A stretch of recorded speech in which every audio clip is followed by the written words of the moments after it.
श्रीराम जय जय राम। श्रीराम जय जय राम। श्रीराम जय जय राम। श्रीराम जय जय Ram.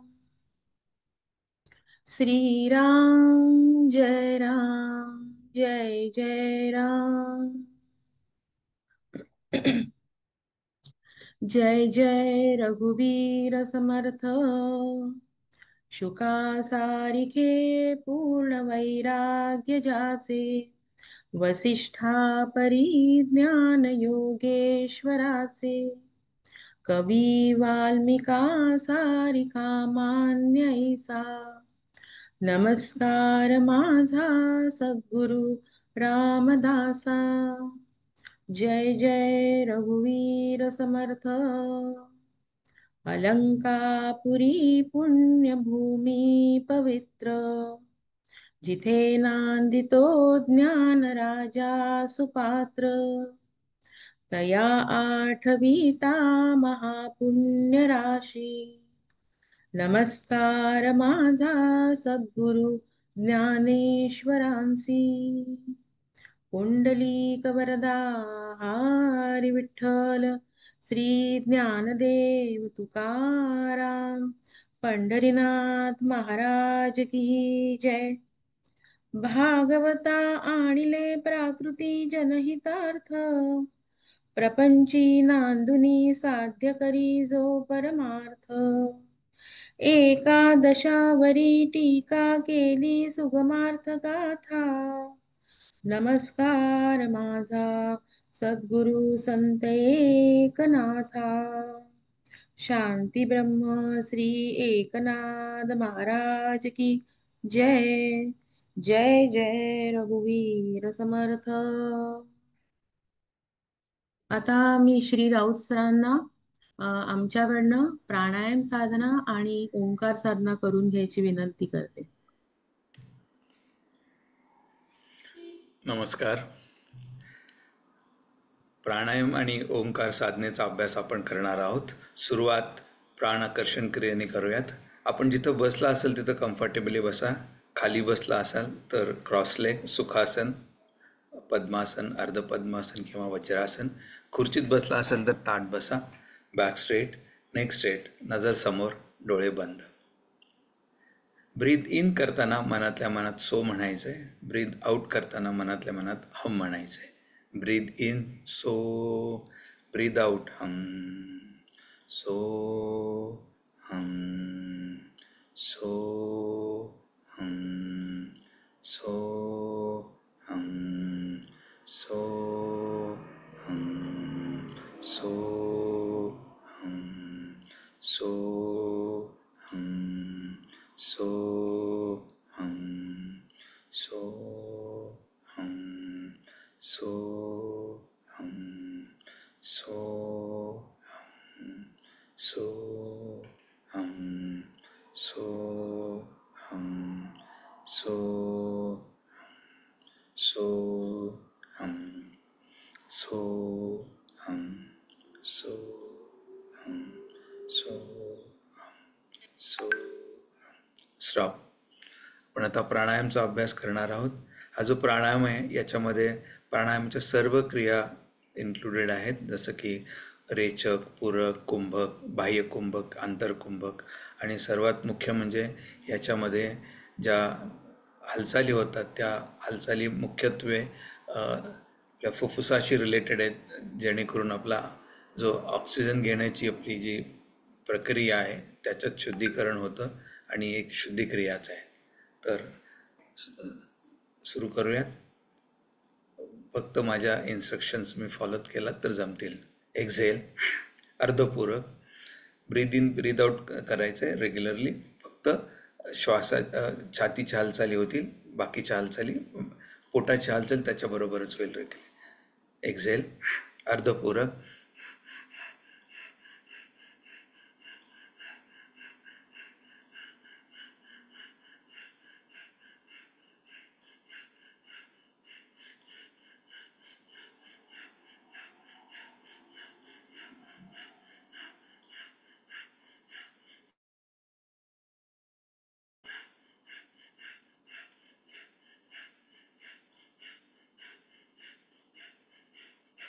Stop. Exhale. पूर्णपणे श्वास बाहेर काढायचा आहे. होल्ड करा. श्वास बाहेरच्या बाहेर रोखून धरा. बाह्य कुंभकामध्ये 1 2 3 4 5 6 7 8 9 आणि 10. आता पूर्णपणे श्वास भरा. Breathe in. होल्ड करा. होल्ड. 1 2 3. स्लो ब्रीद आउट.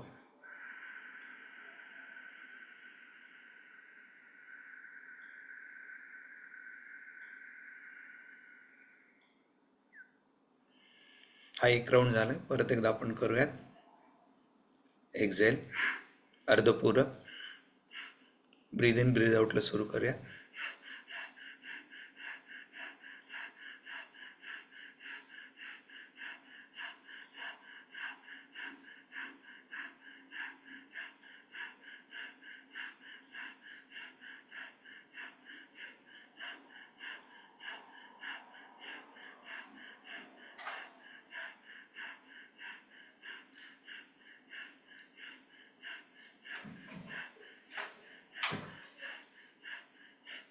स्टॉप. एक्झेल. पूर्णपणे श्वास बाहेर काढून थांबायचे. 1 2 3 4 5 6 7 8 9 आणि 10. आता पूर्णपणे ब्रीथ इन करायचे. श्वास घ्या. Hold. 1 2 3. Slow breathe out.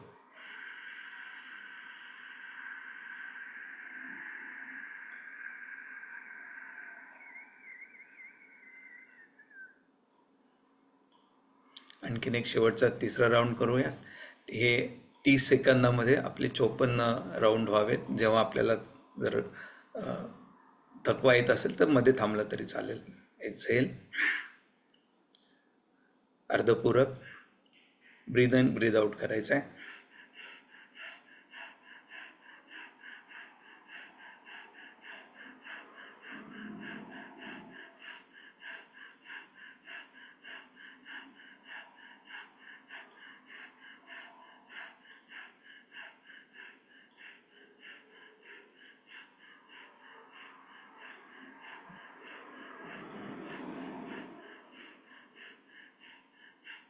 Stop. Exhale.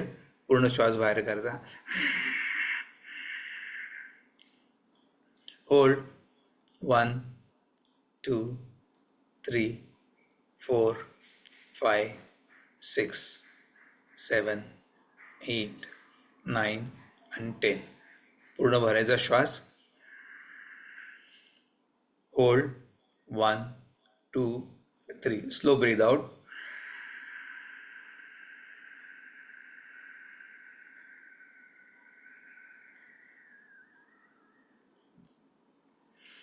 आपला प्राणायामचा अभ्यास झालेला आहे. आता आपण ओंकार सुरू करणार आहोत.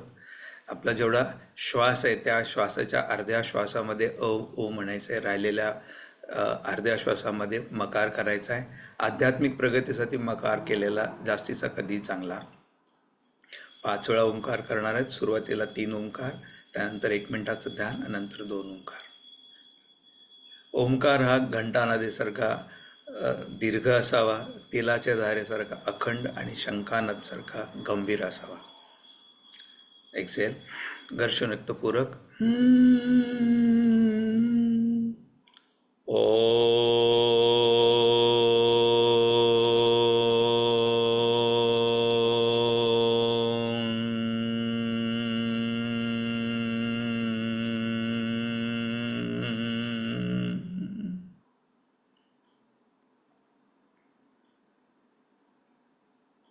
पूरक.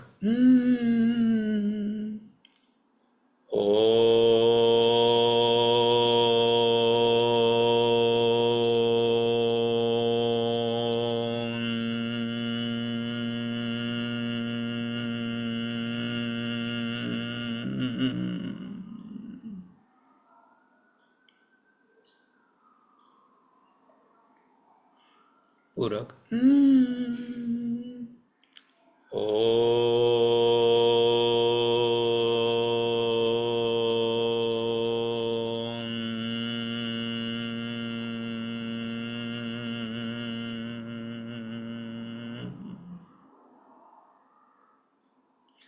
शांत, शांत, शांत.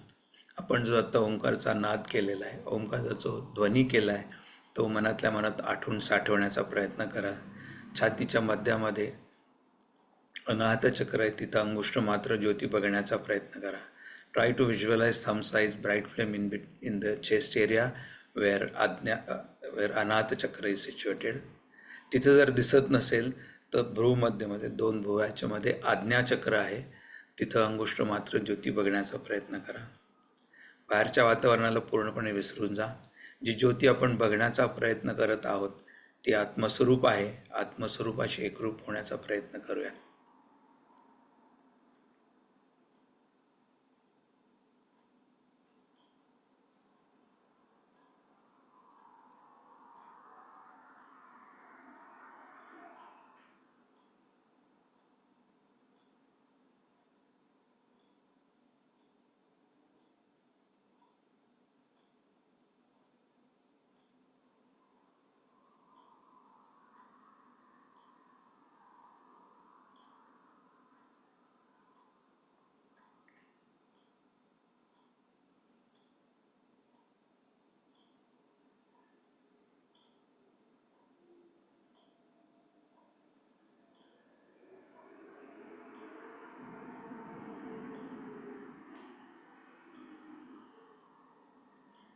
परत एकदा 2 वेळा ओंकार. पूरक. ओ.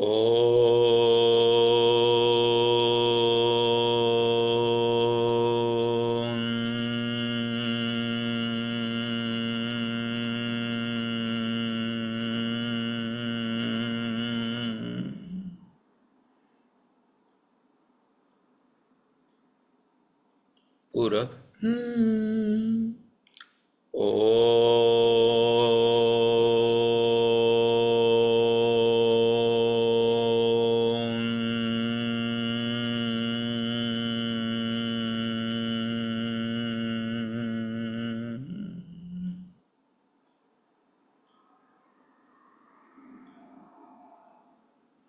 तुम्ही आता त्याचं दर्शन करूयात. जी ऊर्जा आपण ओंकार साधना आणि प्राणायामाच्या अभ्यासाने मिळवली, त्या ऊर्जेचं संचलन पूर्ण शरीरभर करूयात. दोन्ही हाताने चेहरा कप करू. हरि ओम.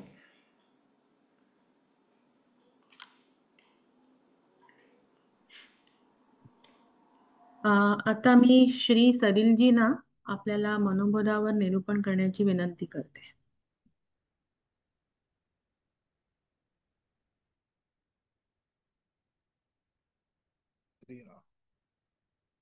रामाय रामभद्राय रामचंद्राय वेधसे रघुनाथाय नाथाय सीताय पतये नमः. परमपूज्य डॉक्टर काकांना स्मरणपूर्वक वंदन करतो. डॉक्टर साहेबांना वंदन करतो. आपल्या सर्वांना वंदन करतो. आणि हा मनाच्या श्लोकातला 10वा श्लोक हा जवळपास याला आता 1 महिन्यापूर्वी याच्याबद्दल बोललो होतो, पण मधल्या काही काळात अनुपस्थिती असल्यामुळे याच्यावरती आपण विचार मांडू शकलो नाही. क्षमस्व. सगळेजण एकत्र श्लोक म्हणूया आणि नंतर त्यावर काही आपण विचार करूया. सदा सर्वदा प्रीतिरामी धरावी, दुखाची स्वये सांडी जीवी धरावी. देहे दुःख ते सुख मानीत जावे, विवेके सदा सस्वरूपी भरावे. श्रीराम जय जय रघुवीर समर्थ. याला जरी निरूपण म्हटलं गेलं आता, तरी माझ्या दृष्टीने तो विचार आहे. त्याबद्दलचा विचार आपण मांडतोय आणि सर्वांनी तो आपण याबद्दल श्लोकांवरती असा विचार करावा अशी एक माफक अपेक्षा आहे. सदा सर्वदा प्रीती रामी धरावी या पहिल्या चरणावरती आपण विचार करत होतो. मुद्दा असा आहे की परमेश्वराबाबत आपली जेव्हा आपण कर्तव्य करत असतो तेव्हा ती भीतीने करत असतो का परमेश्वराच्या प्रीतीने करत असतो.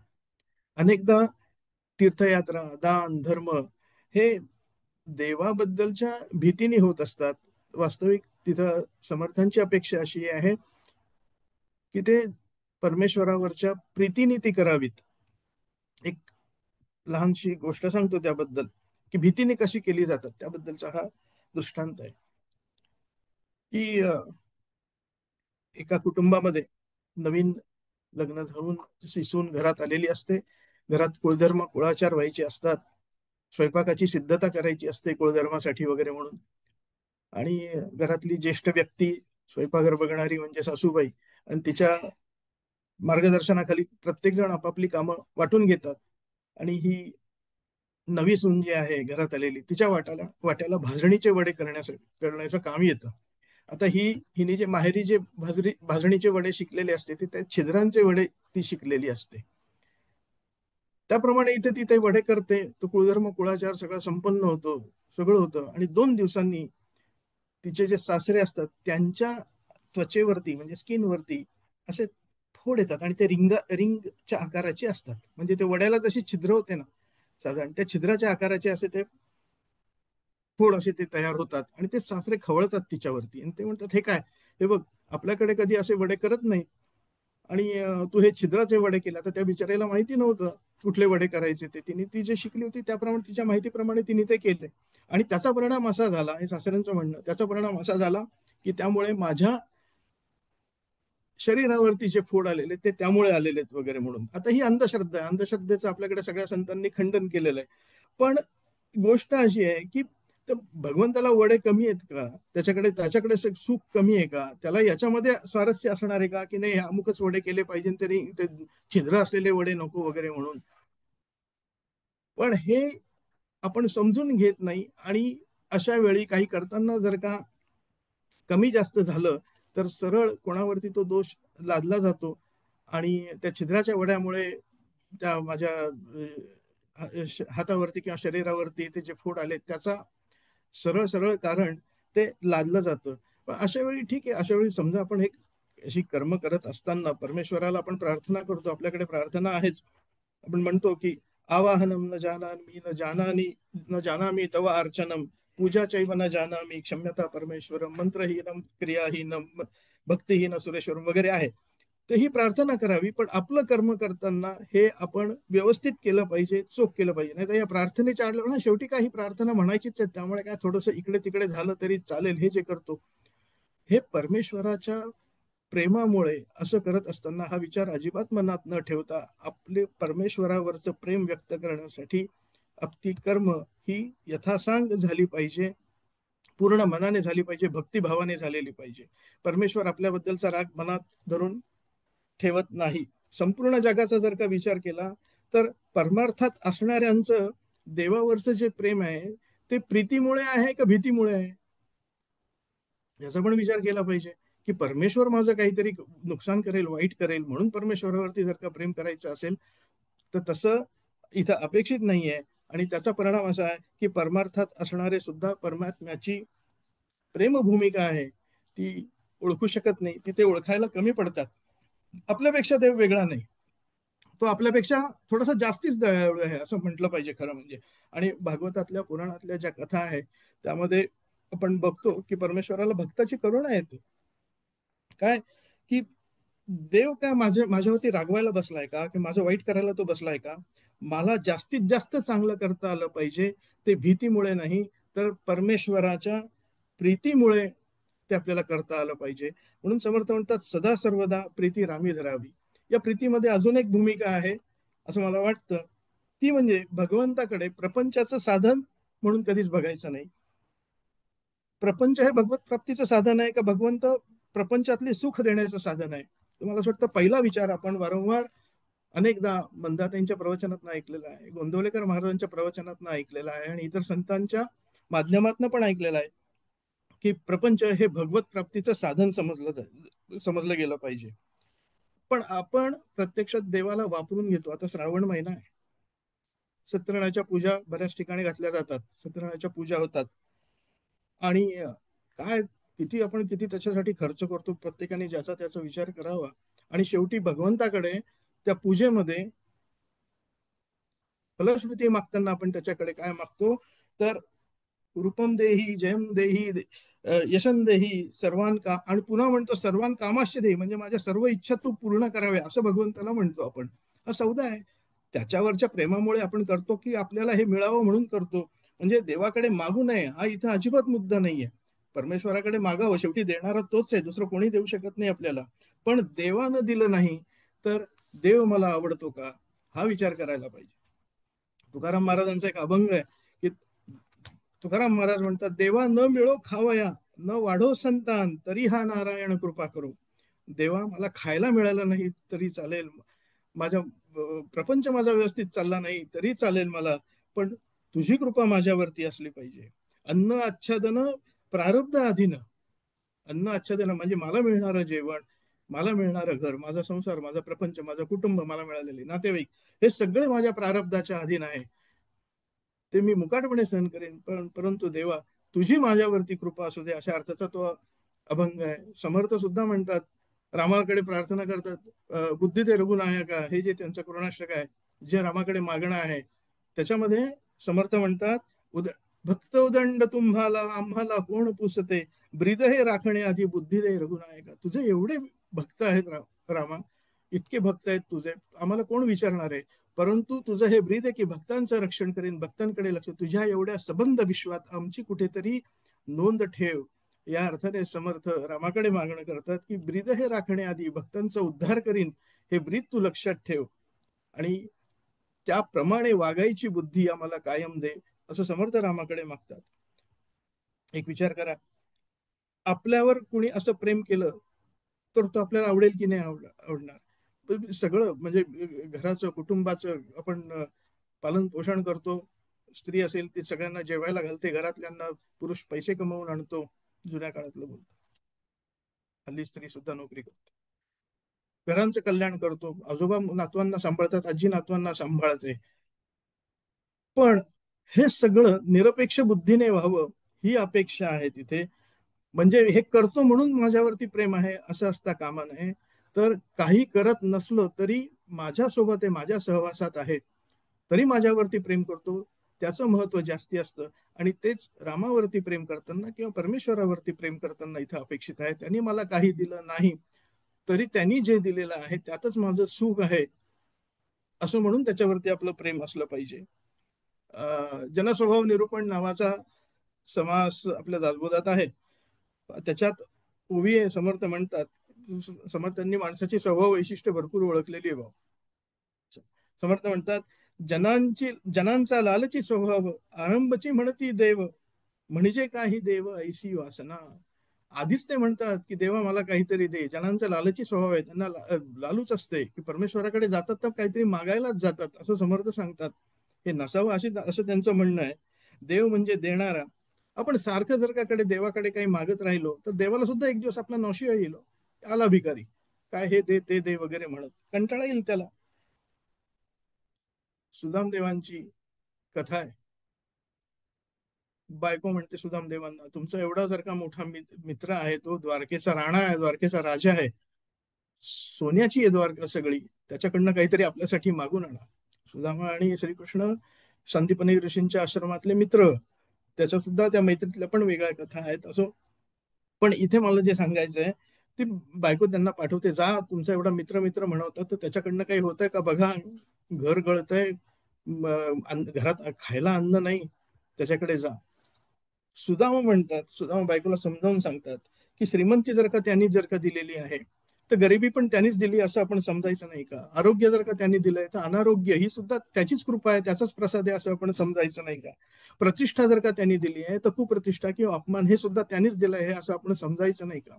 पण केवळ बायकोच्या आग्रहासाठी म्हणून सुदामदेव ते नाकारू शकले नाही आणि भगवंताकडे गेलेले आहेत. त्याची कथा आहे, द्वारपाल अडवतात वगैरे, भगवंत त्यांना आत घेतात आणि जवळपास 30 दिवस सुदामदेव द्वारकेमध्ये भगवंताकडे मुक्काम करतात. पण गंमत अशी आहे की महिनाभर मुक्कामात सुदामदेव भगवंताला एकदाही म्हणाले नाहीत, माझ्याकडे हे नाही, माझ्याकडे ते नाही, माझ्याकडे हे याची कमतरता आहे, त्याची कमतरता आहे वगैरे, एक शब्द काढला नाही. आणि श्रीकृष्ण बघत होते 30 दिवस ते सुदामदेवाचं निरीक्षण करतायत आणि त्यांना कळणार नाही का? ते तर सर्वज्ञ आहेत, त्यांना माहिती आहे कोणाकडे काय आणि कोणाची कशाची कशाची कोणाकडे अधिक आहे आणि कोणाकडे कमतरता आहे वगैरे. पण सुदाम देवांनी त्यांच्याकडे कुठली तक्रार केली नाही आणि भगवंतांनाही आश्चर्य वाटलं की अरे हा एकदाही म्हणत नाही की माझ्याकडे अमुक नाही तमुक नाही. मला माहिती याच्या बायकोनी याला माझ्याकडे कशासाठी पाठवलंय, पण हा तोंडातनं ब्र काढत नाहीये की मला अमुक हवंय तमुक हवंय म्हणून. महिनाभर राहिला पण स्वतःबद्दल सुदामदेव बोलले नाही. आणि शेवटी कृष्ण सुदामदेवाच्या पायावरती डोकं ठेवतात की तुझं खरं प्रेम आहे ना हे माझ्यावरती आहे, माझ्या संपत्तीवरती नाहीये, हे भगवंत त्याला सांगतात. आणि शुकदेवांनी त्याचं सुरेख वर्णन केलं, सूरदासांनी त्याचं वर्णन केलंय की देखी सुदाम की दीन दशा करुणा करके करुणानिधी रोय, पाणी परसको हात छिवे नाही, नैन के जलसे पग धोय. आपल्या अश्रूंनी सुदामाच्या पायावरती त्यांनी अश्रूंचा अभिषेक केलेला आहे. अशी भक्तांची त्यांनी भक्तांचा असा त्यांनी कैवार घेऊन त्याची पूजा केलेली. देवाने भक्ताची पूजा केली अशी उदाहरणं फार कमी आहेत आपल्याकडे. म्हणजे एक कर्माने पूजा केली आहे, कुठल्या संकटातनं वाचवलं आहे, बुद्धी दिलेली आहे वगैरे हे सगळं आहे. पण अशा प्रकारची जी पाद्य पूजा आहे भगवंतांनी सुदामाची केली अशी उदाहरणं ही फार कमी आहेत. सांगायचा मुद्दा असा की देवाकडे मागताना त्यांनी काही दिलं नाही तरी आपलं त्याच्यावरती प्रेम आहे की नाही, अशी अशी नाती आठवून बघा की त्यांनी काही दिलं नाही तरी आपलं त्याच्यावरती प्रेम आहे. आणि ही जर का ही भूमिका सगळीकडे सारखी असेल तर तुम्ही खरे भक्त म्हणू शकता. नाहीतर केवळ हा देत नाही पण त्याच्यावरती प्रेम आहे आणि हा देत नाही म्हणून त्याच्यावरती माझी प्रेम नाही, त्याचं भक्ती नाही, असं जर का असेल तर ती विषमता आहे. तसं अजिबात असता कामा नये.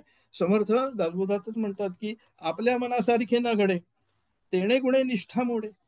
आपल्या मनासारखं घडलं नाही तर आपली देवावरची निष्ठा राहत नाही. आपण जर का नापास झालो तर काय देवानी काय माझ्याकडे लक्षच दिलं नाही, देवानी मला नापास केलं असं आपण म्हणतो. आणि त्यांनी जर का पास केलं तर देवानी पास केलं असं आपण म्हणतो की त्याच्यामुळे मला हे यश मिळालं असं आपण म्हणतो.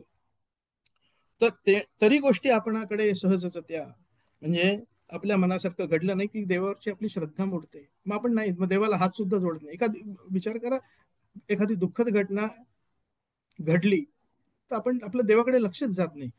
त्याच्याकडे गेलं पाहिजे, त्याच्यापुढे नतमस्तक झालं पाहिजे की तू दिलेला हा मी प्रसाद समजतो आणि तुझी इच्छा आणि माझी इच्छा ही वेगळी नाही. जे माझ्या जीवनात घडेल ती देवाची इच्छा समजली पाहिजे आणि त्यात मला आनंद आहे, अशी जर का माझी इच्छा असेल तर याला म्हणतात सदा सर्वदा प्रीती धरावी. नाहीतर नुसतीच उपासना करणं किंवा पूजा करणं ही काका म्हणतात तशी कसरत ठरेल, तो व्यायाम ठरेल. भाव जर का तिथं नसेल तर या गोष्टींचा काही उपयोग नाही. म्हणून तिथं तो प्रेमभाव हा भगवंताच्या बद्दल असला पाहिजे. त्यांनी मला काही देव न देव हे सगळं त्याच्या इच्छेने आहे असं आपल्याला समजता आलं पाहिजे. गंमत अशी आहे, आपण परमेश्वराला मानतो, ईश्वर कोणी नास्तिक नाहीये, असतील ते असतील जाऊ दे तो विषय वेगळा. परंतु आपल्यापैकी कोणीही नास्तिक नाही, प्रत्येकाची देवावरती श्रद्धा आहे. पण घडणारी घटना ही ईश्वरी सत्तेमध्ये घडते याच्यावरती आपला विश्वास नाहीये. तिथे आपला मी जागा होतो आणि मग माझ्यामुळे किंवा त्याच्या दुःख चांगलं झालं तर माझ्यामुळे, वाईट झालं तर त्याच्यामुळे ही मालिका जी सुरू होते. जे घडेल आयुष्यात ती भगवंताची इच्छा समजावी तर ते रामावरती प्रेम आहे असं आपण समजावं, असं समर्थांना म्हणायचं असेल असं मला वाटतं. एवढा विचार मांडतो आणि या चरणाशी दुसरं चरण कसं जोडलं गेलं आहे की दुःखाची सोय सांडी जीवी करावी, हे आपण पुढच्या सत्रात याच्यावरती विचार करू. धन्यवाद. जय जय रघुवीर समर्थ.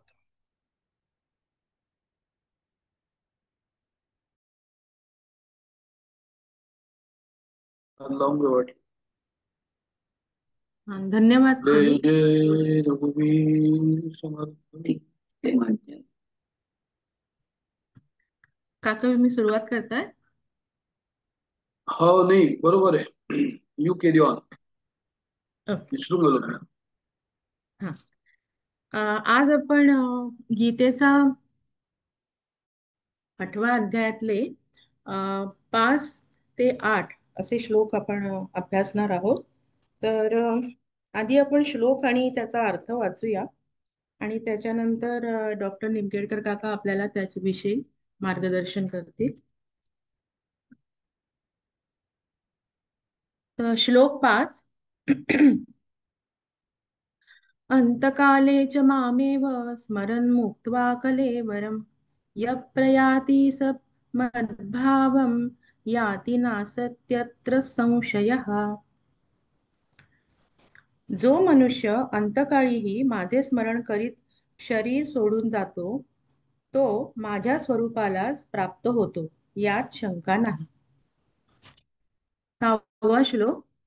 यम यम वापि स्मरन् भावं त्यजतन्ते कलेवरं तमेवैति कौन्तेय सदा तद्भावभावितः. हे कुंतीपुत्र अर्जुन, मनुष्य अंतकाळी ज्या ज्या काही भावाचे स्मरण करीत शरीराचा त्याग करतो, तो त्या अंतकाळाच्या भावाने सदा भावित झालेला त्या त्या भावाला प्राप्त होतो, अर्थात त्या त्या योनीतच जन्माला येतो. 7वा. तस्मात् सर्वेषु कालेषु मामनुस्मरयुध्य च मह्यम् अर्पितमनो बुद्धिर्मामैवैष्यस्य संशयम्.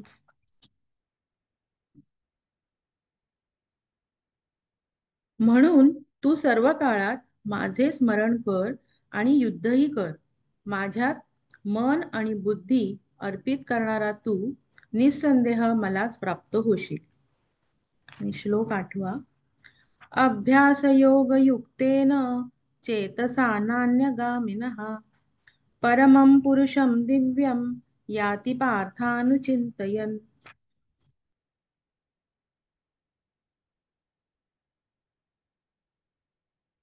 हे पृथानंदन, अभ्यास योगाने युक्त असलेल्या आणि अन्याचे चिंतन न करणाऱ्या चित्ताने परमदिव्य पुरुषाचे चिंतन करीत शरीराचा त्याग करणारा मनुष्य त्यालाच प्राप्त होतो. डॉक्टर काका, आता मी निरूपण करू शकतो.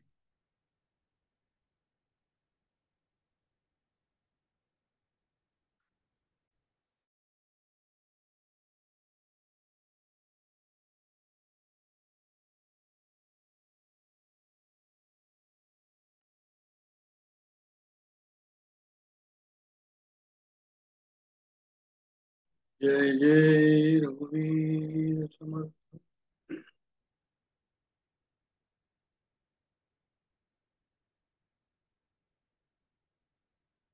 वसुदेवसुतं देवं कंसचाणूरमर्दनं देवकी परमानन्दं कृष्णं वन्दे जगद्गुरुं.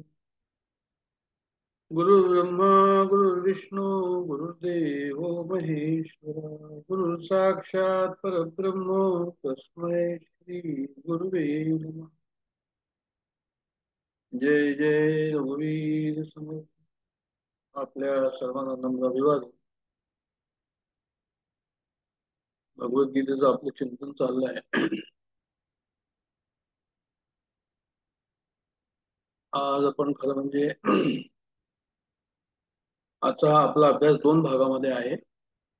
दासबोध अभ्यासक म्हणून जे आहे ते आपण दासबोध, ज्ञानेश्वरी आणि इतर तत्वज्ञानाचे ग्रंथ जे आहे आपण अभ्यास करतोच, पण त्याच्याबरोबर संत वाङ्मयाचाही अभ्यास वेळोवेळी करतो काही ना काही निमित्ताने. तर आता सुद्धा म्हणजे जे आहे ते सौभाग्यवती मानसताईंनीच मला काल आठवण दिली की अरे म्हणे संत तुलसीदासांची जयंती परवाच झाली आणि संत तुलसीदास आणि रामचरित मानस हे उत्तर भारतामध्ये म्हणजे खूप मोठं जे आहे ते प्रकरण आहे. प्रचंड त्याचा 500 वर्ष झाले त्याचा जो आहे तो परिणाम आपल्याला त्या ठिकाणी खेड्यापाड्यातून रामचरित मानसाचा दिसून येतो. एवढं महान व्यक्तिमत्व, एवढं मोठे संत ते, आणि आपण त्यांना त्या निमित्ताने जे आहे त्यांची आठवण करू. ही जयंती होती परवाची आणि नवविधा भक्ती त्यांनी कशा प्रकारे रामचरित मानसात गायली ते आपण पाहणार आहोत. त्याला हिंदीमध्ये ते नवदा भक्ती असं म्हणतात. आणि त्यापूर्वी थोडस जे आहे ते आपण भगवद्गीतेमध्ये आपलं जे रेग्युलर रुटीन चाललेलं आहे त्याचं पण चिंतन करणार आहोत. आणि त्याच्या चिंतनामध्ये सुद्धा हा आजचा भाग जो आहे फार महत्वाचा आहे. म्हणजे हा 8वा जो अध्याय आहे, सुरुवातीचे जे काही श्लोक आहेत ते मला फार महत्वाचे वाटतात. त्याचं कारण असं आहे की 7व्या अध्यायाच्या सुरुवातीला भगवंतानी जे आहे ते मयासक्त मना पार्थ योगम युंजन मदाश्रया असंशयम समग्रम मा यथा ज्ञाससी तशृणु, हे जो श्लोक आहे 7व्या अध्यायाचा पहिला श्लोक, त्याच्यामुळे त्याचा आशय अशा प्रकारचा आहे की अरे अर्जुना, मी तुला जे आहे ते ज्ञान विज्ञान सहित जे आहे ते तुला सर्व बोलणार आहे, सांगणार आहे, म्हणजे समग्र ज्ञान तुला देणार आहे. आणि ज्ञान विज्ञान सहित ज्ञान देणार आहे म्हणजे काय करणार आहे, तर म्हणजे प्रपंचाचं ज्ञान आणि परमार्थाचं ज्ञान दोन्हीही एकच आहे, वेगळं नाहीये. हे कसं आहे हे समजावून देणार आहे. म्हणजे जीव जगत जगदीश्वर, जगदीश्वर म्हणजे हे जगत आणि त्याच्या पाठीमागचा ईश्वर, ज्याने हे सर्व निर्माण केलं. तर त्याच्याबद्दलचं जे आहे ते समग्रम मा, हे समग्र कसं आहे याच्याबद्दलचा विचार जो आहे तो आपल्याला 8व्या अध्यायामध्ये चाललेला आहे.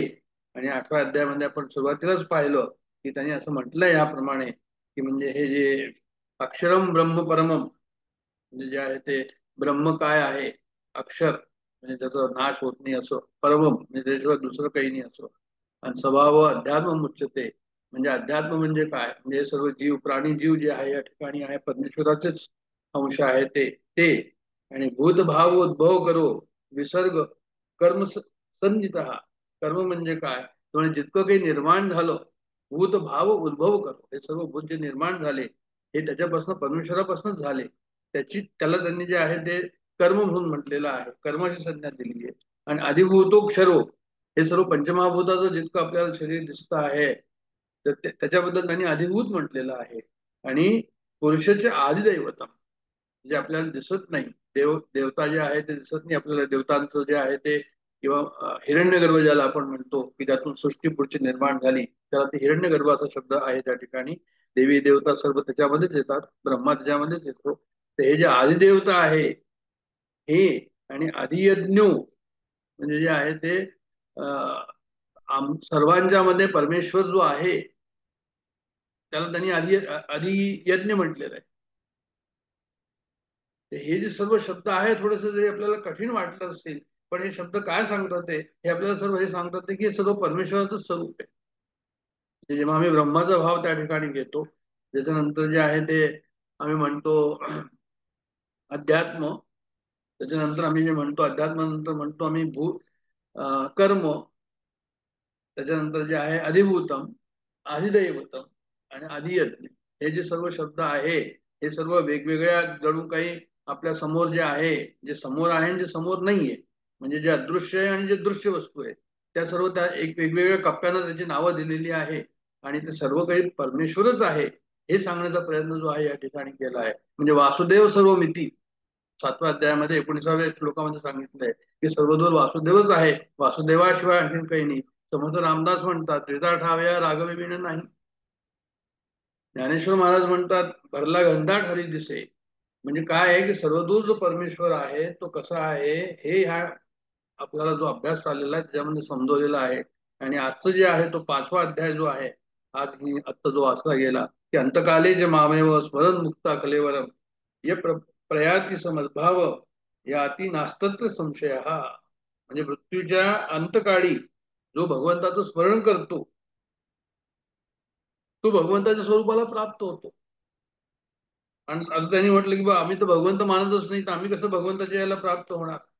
पण यम्यम वापी स्मरण भाव त्यांची दंते कलेवर, जो तुमचा भाव असेल त्याला तुम्ही पोचाल, त्याला तुम्ही जे आहे ते तो तुमचा पुढचा आकार होईल असं त्यांना म्हणायचं या ठिकाणी. म्हणजे काय आहे की समजा एखादी आळी असेल ती एका पानावर दुसऱ्या पानावर जाते, असं म्हणतात की ती जी आहे ते पुढच्या पानावरचं जेव्हा ट्रान्सफर पुढे जाते ती, तर पुढच्या पानावरचा आपला पुढचा हात जो आहे तो घट्ट तिला पकडून घेते पानाला, आणि जेव्हा तो पक्का असेल तेव्हाच हे पान सोडते इकडचं.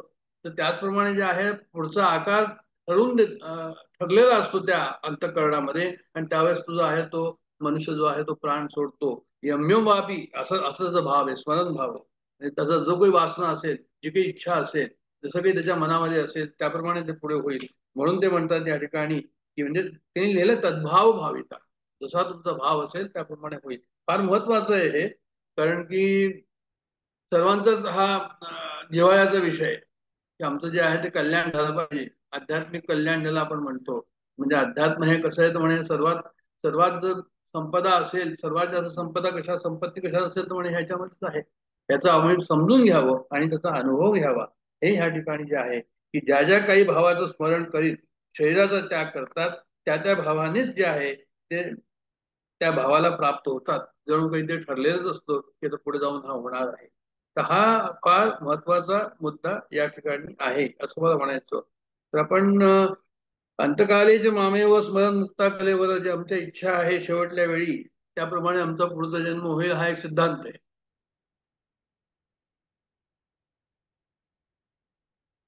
तर आता आम्ही पाहिलं या ठिकाणी काय पाहिलं की ब्रह्म म्हणजे निर्गुण तत्व, अध्यात्म म्हणजे हे सर्व जीव, कर्म म्हणजे उत्पत्ती स्थिती प्रलय जो जीवाचा आणि जगाचा झालाय तो, अधिभूत म्हणजे शरीरासह पंचभौतिक शरीर आणि सर्व शरीर, आणि आधी दैव म्हणजे सर्व देवता आणि इंद्रियांच्या देवता ज्याला हिरण्यगर्भ म्हणतो, आणि आदियज्ञ म्हणजे ह्या ठिकाणी जो आहे सर्वांच्या हृदयामध्ये हृदयस्थ परमेश्वर जो आहे त्याला त्यांनी आदियज्ञ म्हटलंय. हे सर्व एकच आहे, हे परमेश्वर एकच आहे, हे वेगळं नाहीये. आता हे की ह्याचं आम्हाला काय करायचं आहे, अंतकालीचे मामे हो ह्याची जे आम्हाला स्मरण शेवटल्या वेळेस झालं पाहिजे असं ते या ठिकाणी म्हणतात. आता काय होईल की अंतकाळी कोणतं स्मरण होईल. आता एक अशी गोष्ट आहे की एक बहुभाषी विद्वान असा होता, आणि तो विद्वान जो आहे तो इतक्या सुंदर तऱ्हेने सर्व भाषा म्हणायच्या की ह्याची मूळची भाषा कोणती हे माहीत नसायचं, माहीत पडणं कठीण होतं. तर राजाकडे त्याला आणलं गेलं आणि राजाला सांगितलं की ह्याची मूळची भाषा कोणती, तुमचे विद्वान ह्याच्यापैकी कोणीतरी सांगेल तर बरं होईल म्हणे. सर्वांनी ऐकलं, कोणाला काही जमलं नाही. तर मग जे आहे ते एकाने म्हटलं की ठीक आहे म्हणे, आपण थोडासा टाइम द्या आम्हाला, सांगू तुम्हाला डॉक्टर. आणि एक दिवस जे आहे त्याला जेवायला बोलवलं घरी, आणि खूप चांगलं खाऊ पिऊ घातलं, त्याला काय आवडतं ते केलं, आणि त्याला खूप पोटभर जे आहे आग्रह करून रात्रीच्या वेळी खाऊ घातलं, आणि नंतर त्याला सांगितलं की तुम्ही खूप थकून आलेला आहात, आता कुठे जाता तुम्ही, इथे झोपा. आणि तो जो आहे पोट भरलेलं होतं, तर म्हणे ठीक आहे मी इथे झोपतो, तो तिथेच लुढकला.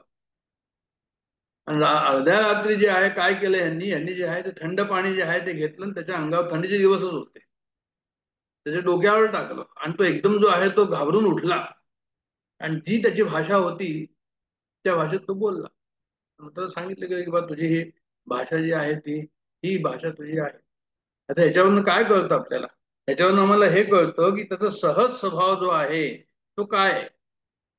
ज्याचा तो सहज स्वभाव त्या ठिकाणी त्याची जी सहज अवस्था आहे, त्याचे सहज कार्य आहे, म्हणजे जे कार्य बिना प्रयत्नाच्या होतं ते बरोबर राहतं. आता या ठिकाणी विषय चाललेला आहे की भगवंताचं स्मरण, भगवंताचं स्मरण मृत्यूच्या वेळी आम्हाला होईल की नाही होणार. त्याचं उत्तर हे की जर बिना प्रयत्नाचं भगवंताचं स्मरण, काही प्रयत्न न करता भगवंताचं स्मरण पहिल्यापासून तुमच्या अंतःकरणात रुजू झालेलं असेल तर ते शेवटपर्यंत तसं राहील. हे सांगायचं ह्या ठिकाणी जो आहे तो उद्देश. म्हणजे काय होतं की शेवटल्या वेळेस जे आहे ते आपल्याला आपल्यावर कंट्रोल नसतो. ब्लेडरवर कंट्रोल नाही, बॉवेलवर कंट्रोल नाही, आपल्या बोलण्यावर कंट्रोल नाही, ऐकायला आपल्याला कंट्रोल नाही, दिसायला आपल्यावर कंट्रोल नाही. म्हणजे एक प्रकारे काय होतं की सर्व गात्र शिथिल होतात ज्याला आपण म्हणतो, एज एफ की जसे की सर्व त्याची झाकणं जी आहे ते खुलली गेलेली आहे एज एफ, आणि जे आहे आता ते आपल्या हातामध्ये नाहीये. कोणतं केव्हा चालू होईल आपल्याला माहित नाही, कोणतं केव्हा आपल्या मनाने बंद होईल हेही माहित नाही.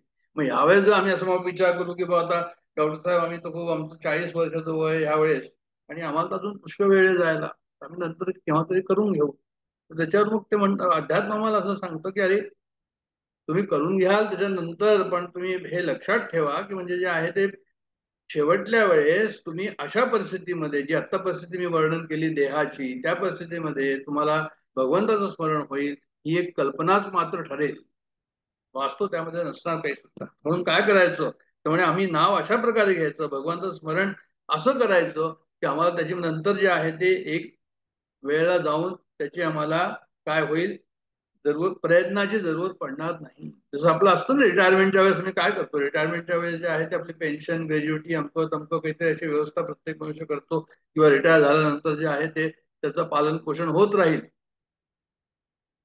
तर ही जी आमची तरतूद व्यवस्था आहे, तर अशीच तरतूद जी आहे ते आमच्या भगवंताच्या स्मरणाची हवी, की भगवंताचं स्मरण इतकं सहज हवं, जे आता आम्ही गोष्टीने सांगितलं की ते सहज स्मरण जे आहे ते शेवटल्या वेळेस जे आहे ते आमच्या आमच्या त्या ठिकाणी येईल, आमच्या मुखामध्ये येईल, किंवा त्याचं स्मरण आम्हाला राहील, हे अत्यंत आवश्यक आहे या ठिकाणी. बरं आता मग आता कसं करायचं? त्यामुळे हे नाव त्याचं स्मरण असं काहीतरी रिदम मध्ये आलं पाहिजे, काहीतरी रिदीम असली पाहिजे की त्या रिदीमने जे आहे ते चालत राहील, ते नावही त्याच्याबरोबर चालत राहील. आता अशी कोणती रिदीम आहे काय मी माळा घेऊन जपून माळा घेत श्रीराम जयराम म्हणत राहू आणि नंतर माळ ठेवून द्यायची, नंतर श्रीराम जयराम चालत राहायचं, असं काही आहे का त्या रिदीम नंतर चालत राहील म्हणून? पण एक सिंपल हे आहे की तुमचे श्वास चाललेले असतात. श्वास तुमचा जो आहे तुम्हाला काही प्रयत्न करावा लागत नाही. तुम्ही जर श्वासाला त्याला जोडलं आपल्या नावाला, तुम्ही म्हणताय हरिओम हरिओम हरिओम, आतमध्ये गेला हरिओम, बाहेर गेला हरिओम, किंवा तुम्ही सोहम, आतमध्ये येताना श्वास आतमध्ये येताना सोचा आवाज सारखा येतो, कल्पना करायची आणि येतो पण दोन्ही आहे त्याच्यामध्ये. आणि हमचा आवाज जो आहे तो तसा सुद्धा भास होतो. आपण एक लंबा श्वास घेऊन पहा आत्ताच आणि पहा की थोडासा आवाज कशा प्रकारचा येतो, आणि बाहेर काढून पहा त्या ठिकाणी सुद्धा जो आहे तो अशा प्रकारचा हमचा आवाज येतो. याच्यामध्ये काय करायचं तर म्हणे हे जे सोचा अर्थ हा झाला की भगवंत आहे, आय एम दॅट, तत्वमसी, तत्त्वम असी, म्हणजे जे आहे मी तो आहे, याचा अर्थ हा झाला की म्हणजे जे भगवंत आहे तो सो हम, तो मीच आहे भगवंत, मी काही वेगळा नाहीये. हे अशा प्रकारे जे आहे स्मरण समजून उमजून बरोबर त्याचा अर्थ नीट करून गुरुच्या आणि स्क्रिप्चर म्हणजे शास्त्राच्या ह्याच्यावर विश्वास ठेवून, तो विश्वास ठेवून श्रद्धा ठेवून त्याप्रमाणे जर त्याचं आम्ही स्मरण केलं तर मग त्याचा फायदा आहे. नुसतं मेकॅनिकल जे आहे ते हे या ठिकाणी अपेक्षित नाहीये. त्याचा विचार जो आहे तो अत्यंत आवश्यक आहे. म्हणजे तत्वमसी याचा जप नाही बोलिला असं समर्थ म्हणतात, त्याचा तो विचार केला जे पाहिजे साधके, त्याचा विचारच केला पाहिजे.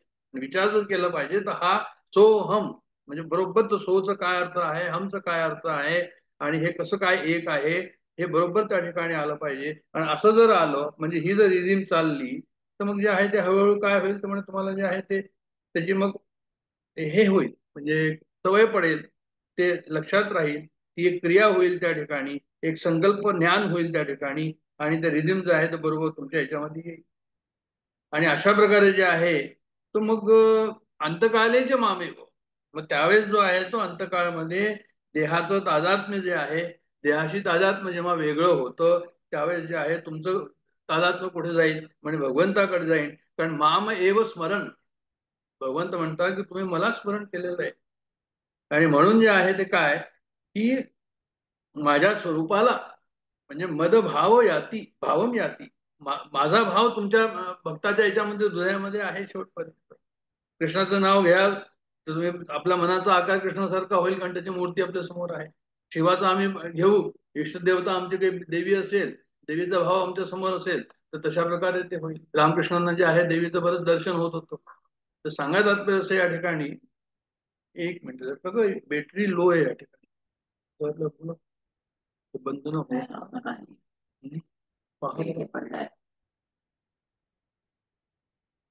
हो बोलवून घेतो, बोलवतो. हो एक मिनिट बॅटरी लो झालेली आहे तर मी जरा करेक्ट करतो.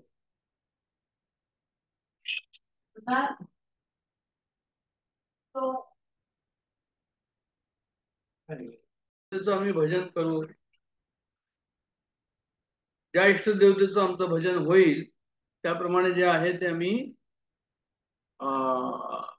तो आकार येईल आमच्या अंतःकरणामध्ये आणि त्याप्रमाणे जे आहे ते पुढचं चिंतन तसं होईल असं या ठिकाणी सांगायचं. पुढे बोलूया. त्याच्याकरता काय तर म्हणजे विश्वास असलं पाहिजे. आखरी म्हणजे शेवटला विचार जो असेल तोच जो आहे तो काय करतो तो म्हणजे तो जो आहे तो याला तय करतो, निश्चित करतो की आपला पुढचा जन्म कशामध्ये येणार हे आता आपण पाहिलं.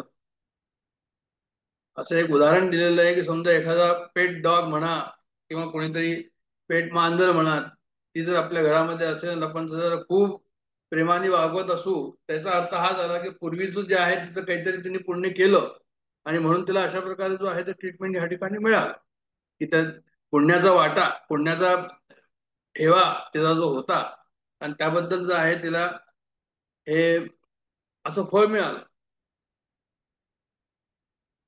अजामिलचं उदाहरण आम्हाला माहिती, नारायण नारायण म्हणून जो म्हणाला पुराणामध्ये जे आलेलं आहे आणि शेवटला विचार त्याचा नारायणाचा होता आणि म्हणून त्याला जे आहे त्या ठिकाणी मुक्ती मिळाली असंही आपल्याला सांगितलं जातं त्या पुराणामध्ये. तर सांगत तात्पर्य असं आहे की प्रत्येक श्वासाला आम्ही पकडून ठेवायचं, कारण की कोणती श्वास वापस येणार नाही आम्हाला माहित नाही. Any breathing may not come at any time. आणि त्याच्याकरता काय तर म्हणे त्याच्या आता आपण पाहिलं अहमदाबाद एक्सिडेंट, जे लोक जेवत होते तिथे विमान पडलं आणि त्यांचं जे आहे ते मृत्यू झाला त्या ठिकाणी. असं कमी होतं, रेअर होतं, पण तरी पण म्हणजे जे आहे याच्यात आम्हाला हा भाव घ्यायचा की म्हणजे आम्हाला शक्यतो लवकरात लवकर आपलं भगवंताचं स्मरण रिझ्यूम मध्ये बसवायला हवं, हे या ठिकाणी पण आहे. तर आता असं आहे की हे जे आपण करतो भगवंताचं स्मरण करतो, याच्यामध्ये की आपल्याला अडचण आहे का? म्हणजे तुम्ही स्वतंत्र आहात, असं नाही की तुम्ही त्याच्यात स्वतंत्र नाहीये. तुम्हाला कोणता आकार पुढचा हवा आहे हे तुम्ही स्वतंत्र आहात. भगवंताचा जर आकार हवा असेल तर हम जो आहे तो भगवंताचा सुद्धा आकार होईल. फक्त तुम्हाला त्याच्याकरता मेहनत करावी लागेल. आपण जर विषयामध्ये फसलेले राहू, आज ही आज ही स्त्री, आज हे विषय, उद्या तो विषय, अशा प्रकारचं जे आहे ते नाही चालणार. जसं ते पुरंजन आणि पुरंजनी हाचा एक संवाद आहे भागवतामध्ये. तिथे असं लिहिलेलं आहे त्यांनी की सर्व स्त्रिया पुढच्या जन्मामध्ये म्हणे जे आहे ते पुरुष होतात आणि सर्व पुरुष जो आहे ते पुढच्या जन्मामध्ये स्त्री होतात, कारण की त्यांना तशी इच्छा असते. तो विषय तशा प्रकारचा असतो की त्याला असं वाटतं की अरे स्त्रीचं आकर्षण आहे, तो पुढच्या जन्मात स्त्री झाला, आणि स्त्री आहे त्याचं आकर्षण जे आहे त्याला पुरुष झाला. मग पुरंजन पुरंजनी राजा जो आहे त्याची कहाणी अशा प्रकारची आहे की तो जो आहे तो पुढच्या जन्मामध्ये स्त्री होऊन जन्माला आला आणि नंतर तो पती म्हणून तो तिचा पती मेला. मग त्यावेळेस त्याला सांगितलं गेलं की अरे बाबा तुझा पूर्वीचा जन्म काय होता, आता तुझा काय आहे, तू काय चिंतन करतो आहे हे पहा. म्हणजे सांगायचं तात्पर्य असं की हे अत्यंत आवश्यक आहे की आम्ही फ्री आहोत, कशा प्रकारचं चिंतन करायचं हे आम्हाला याची फ्रीडम आहे. एवढंच आहे की आम्हाला त्याप्रमाणे विचार करायला हवा. अंतिम विचार जो आहे तो आम्हाला कोणता आहे हे या ठिकाणी अत्यंत आवश्यक आहे माहिती, म्हणजे लक्षात ठेवा.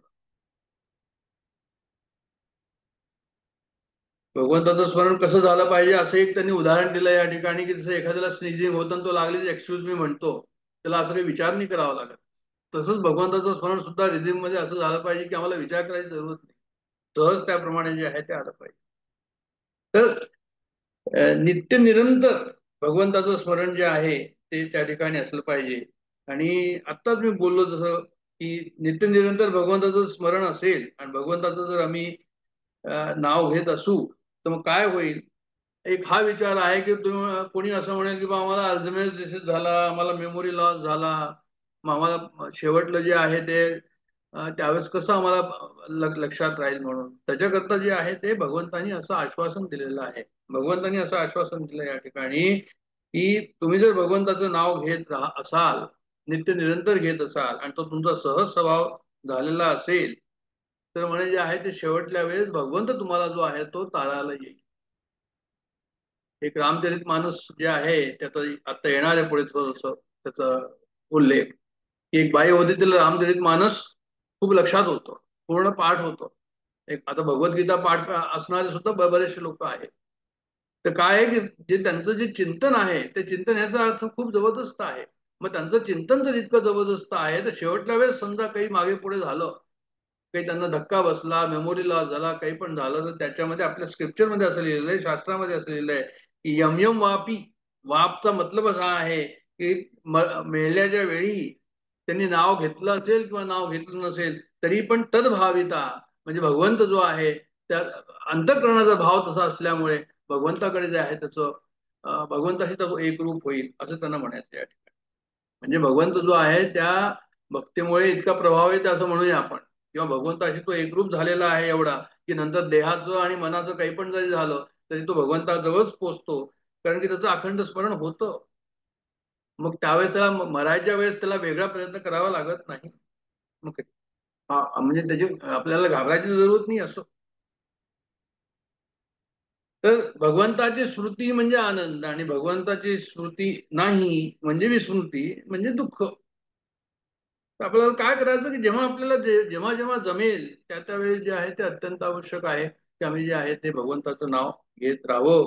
हाच त्याच्या पाठीमागचा जो आहे तो मेसेज जो आहे तो अशा प्रकारचा आहे. कारण की आमची जी आहे ते झोपायच्या पहिले स्मरण, झोपून उठल्यावर स्मरण, म्हणजे मध्यंतरी रात्रीमध्ये स्मरणाला तो एक फेवरेबल टाइम हे असतो, फेवरेबल सिच्युएशन असते. जर रात्री झोपताना स्मरण केलं आणि उठताना स्मरण केलं, तसं सुद्धा दिवसा सुद्धा असं होतं. जेव्हा जेव्हा आपल्याला वेळ असेल, जेव्हा जेव्हा आम्हाला जर भगवंताचं स्मरणाची जे हे असेल, म्हणजे अपॉर्च्युनिटी असेल, त्यावेळेस जर आम्ही घेतलं तर काय होईल, तर म्हणजे हीच आमची कमाई आहे, हीच आमची संपत्ती आहे त्या दिवसाची. हेच आमचं म्हणजे आम्हाला असं वाटतं आम्हाला की अरे ह्याच्यामध्ये तर काहीच नाही म्हणून, पण तसं नाहीये. त्यांनी इथे म्हटलंय की ही सर्वात मोठी कमाई आहे. बाकी जर तुम्ही काही केलं असेल, हे नसेल केलं, तर तुम्ही गमाई, म्हणजे तुम्ही गमावलेलं आहे. पण हे अत्यंत आवश्यक आहे असं या श्लोकाच्या माध्यमातून या ठिकाणी लिहिलेलं आहे. तस्मात सर्वेषु कालेषु, म्हणून काय करायचं की तुम्ही जे आहे ते बरोबर जेव्हा जमेल तेव्हा जे आहे ते तुम्ही त्याचं नाव घ्यायचं, असं ते या ठिकाणी म्हणतात. आता आपण पुढे पाहूया. पुढे जे आहे ते पुढचा श्लोक जो आहे तो 7वा श्लोक आहे. तस्मात सर्वेषु कालेषु हा आपण पुढच्या वेळेस पाहू. पण ह्या 2 श्लोकाचा अर्थ अशा प्रकारचा आहे. आणि आपण जे आहे ते रामचरित मानसाकडे, तुलसीदासांचं जे आता मी सांगितलं त्याच्याकडे आपण वळूया. सुंदर त्याचं जे आहे ते म्हणजे काय म्हणतात की संत चरित्र वाचण्याकरता किंवा संतांनी जे शिकवण दिली ते वाचण्याकरता आपल्याला नेहमी जे आहे ते एक वेगळाच आनंद त्या ठिकाणी असतो यात वाच. पण आम्ही जे नवदा भक्तीबद्दल म्हटलेलं आहे ते सर्व जे आहे ते याच्यावर पाठवलंय तुम्हाला, आपल्या दासबोध अभ्यास वर्गाच्या वर व्हॉट्सअपनी पाठवलंय, ते आपण पाहू शकता. आणि आपण सुरुवात करूया की म्हणजे जे आहे ते रामचरित मानसमध्ये त्यांनी काय सांगितलं, तर म्हणे नवविधा भक्ती किंवा नवदा भक्ती अशी सांगितलेली. भक्ती म्हणजे काय, आत्ताच आपलं चिंतन काही दिवसापूर्वी झालं होतं. म्हणजे आपल्या अंतःकरणामध्ये भगवंताचा भाव असणं, भगवंताविषयी प्रेम असणं आणि भगवंताशी एकरूप होणं, हे भक्तीचं सर्व जे आहे ते क्रमाक्रमाने भक्ती वाढत जाते असं आपल्याला म्हणायला हरकत नाही. मग हे कशाने होतं, तर म्हणे भजनम भक्ती, म्हणजे सतत त्याचं जर तुम्ही चिंतन करत राहिला, भजन करत राहिला, त्यांच्या त्यांच्या गुणांचं चिंतन करत राहिला, त्यांचं जे आहे ते लीलांचं चिंतन करीत राहिला, त्यांच्या रूपाचं चिंतन करीत राहिला, त्यांच्याबद्दल जर तुम्ही कीर्तन करत राहिला, तर अशा प्रकारे सत्संग करत राहिला आणि आपल्या स्वतेला पुन्हा पुन्हा उजाळा दिला आणि तेच परत त्याचं जे आहे मनात तुम्ही घोळवलं आणि आपलं कार्य तुमचं चाललेलं आहे, तर हे जे भजनम भक्ती त्याला असं म्हणतात की भजनाच्या द्वारे जे आहे तुम्ही भगवंताशी त्याचा रसस्वादन करता आहात, तो रस घेता आहात आणि ईश्वराशी तुम्ही जवळ जाता आहात, ईश्वराची भक्ती करता आहात असं त्याला म्हणता येईल. आणि दुसरं जे आहे ते कशा प्रकारचं म्हणे भंजनम भक्ती, म्हणजे फोडणं, तोडणं, मोडणं, नाश करणं, पराभव करणं.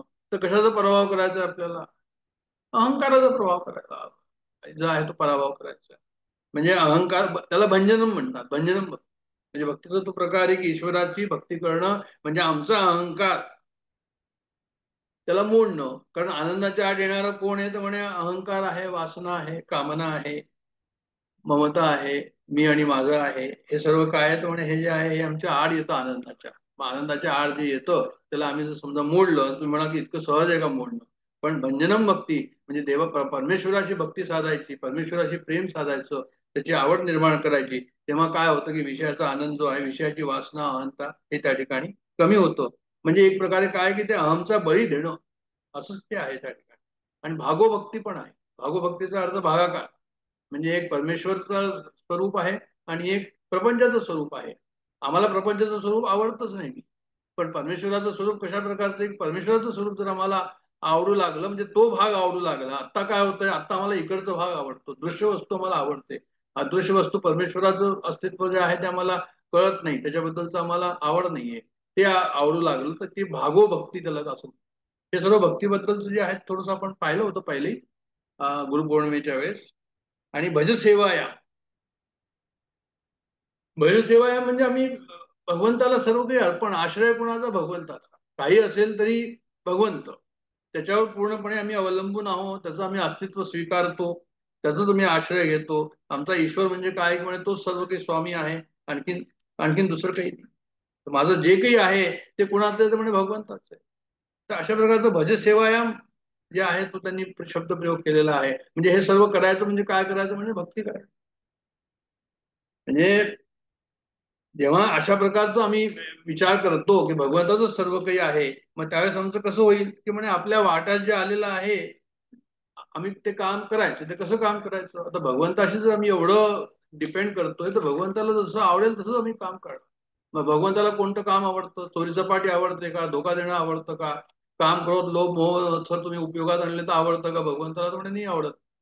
त्यामुळे मग आता भगवंतावर जर आम्ही अवलंबून आहोत तर भगवंताला जसं आवडतं तसं करायला हवं. राजाकडे जर नोकरी केली तर राजाला जे आवडतं तेच आम्ही करणार.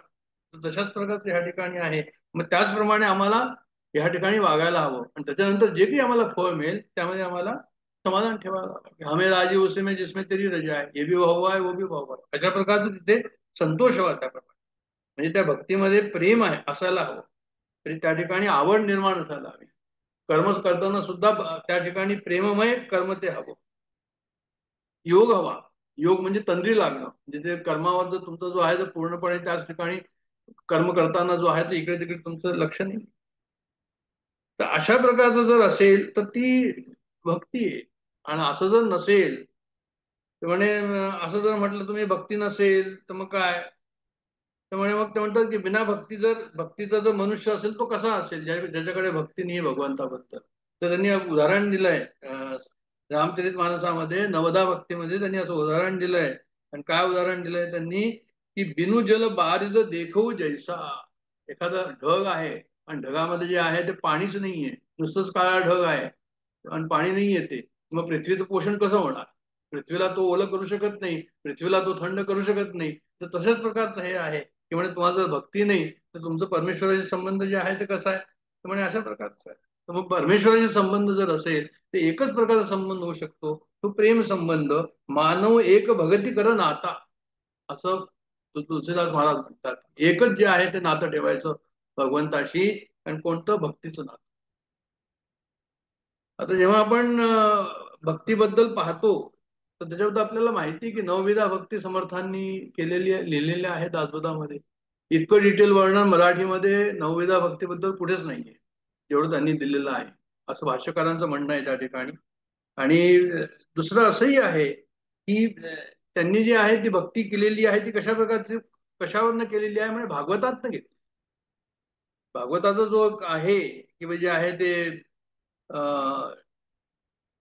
आपलं नवविधा भक्ती ज्याला आपण म्हणतो की श्रवणम कीर्तनम विष्णू स्मरणम पादसेवनम अर्चनम वंदनम दास्यम सख्यमात्मम निवेदनम, ही जी भागवतामधली भक्ती आहे, ही जी नवविधा भक्ती आहे, ही समर्थांनी आपल्या दासबोधामध्ये एक एक समास घालून ती आपल्याला केलेली आहे. आपण ती वाचलेली आहे, पाहिलेली आहे, त्याच्याबद्दलचा बराच अभ्यास पहिले केलेला आहे.